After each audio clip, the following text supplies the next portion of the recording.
la grosse surprise de la soirée. Hein, pour le Galaxy S5, c'était pas vraiment une surprise, mais là, Samsung a annoncé les Samsung Galaxy Gear 2 et Galaxy Gear Neo, qui avait été déjà annoncé, et Samsung avait gardé sous le coude un nouveau produit, le Samsung Galaxy Gear Fit.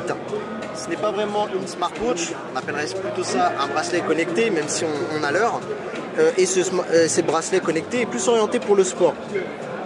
Alors, si on regarde, on a un écran AMOLED incurvé qui est une première.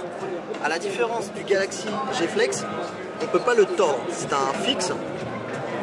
Si on fait un peu le tour du propriétaire, on a ici un écran de 1,84 pouces qui donne une surface d'affichage assez confortable. Derrière ici, on a le connecteur propriétaire pour recharger l'appareil. Et ici, on a le capteur pour les pulsations cardiaques. Si on regarde un petit peu à l'avant, on a de nombreuses fonctionnalités. Donc on a l'heure, on peut gérer les notifications. Ici on peut voir les notifications de Chaton qui est la messagerie instantanée by Samsung. On peut gérer ses médias au niveau du son. Et on peut retrouver son appareil, son device, le faire sonner si on ne sait pas où on l'a mis. Ensuite on a la fonction odomètre, on a la fonction exercice et on a la fonction pour récupérer son rythme cardiaque. On a vraiment un mode coach, hein. Vraiment le but de cet accessoire est d'être un coach de vie et de sport pour les futurs acquéreurs de ce produit. On peut gérer également le timer, le stopwatch, le timer donc ici qu'on peut paramétrer et on peut déclencher, le top chrono,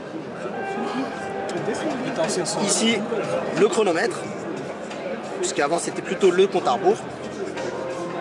Et ici on a accès aux settings. On peut gérer, une bonne chose c'est qu'on peut gérer dès l'intérieur de l'appareil les watch face qu'on veut mettre, c'est-à-dire ces fameuses horloges qu'on peut personnaliser.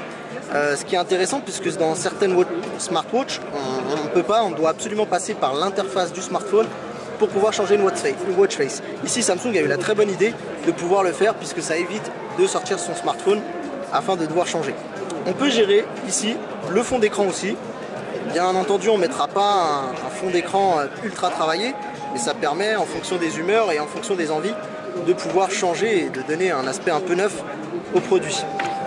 On a aussi au niveau du display pour pouvoir gérer tout ce qui est luminosité, la mise en veille, le temps de mise en veille et la taille des icônes. Si on revient ici, l'interface est tactile, hein. On a une vue sur la batterie. Pour nous dire au niveau de l'autonomie, Samsung n'a pas encore donné de détails par rapport à ça et on en attend beaucoup.